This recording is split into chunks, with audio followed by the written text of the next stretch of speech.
अस्सलामु अलैकुम नाज़रीन, JN न्यूज़ HD के साथ मैं हूं नाइला भट्टी। नजर डालते हैं आज की अहम खबरों पर। सना खान मरवत का शुमार पाकिस्तान ब्लाइंड क्रिकेट टीम के मायनाज खिलाड़ियों में होता है। उन्होंने अपने बाई इलाके लकी मरवत में फ़रोग़ अमन के नाम से क्रिकेट टूर्नामेंट का इनेकाद किया था।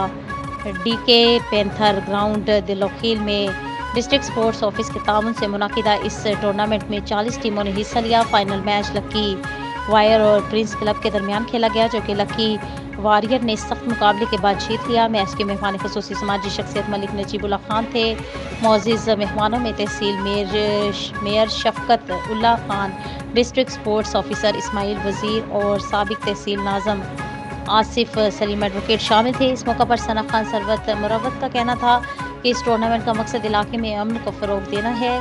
मैच देखने के लिए खिलाड़ियों की एक बड़ी तादाद ग्राउंड में मौजूद थी। डिस्ट्रिक्ट पुलिस ऑफिसर इस्माइल वजीर का इस मौका पर कहना था कि ऐसे इवेंट्स से न सिर्फ खिलाड़ियों को आगे बढ़ने के मौके मिलेंगे, बल्कि साथ साथ दुनिया को अमन का पैगाम भी जाएगा। आखिर में मेहमानों ने खिलाड़ियों में नकद इनामात और ट्रॉफियाँ तकसीम की। खिलाड़ियों का कहना है कि बेशक सना खान मरवत न सिर्फ पाकिस्तान ब्लाइंड क्रिकेट टीम के खिलाड़ी हैं, बल्कि हमारी और हमारी कौम के लिए अमन का दाई भी है।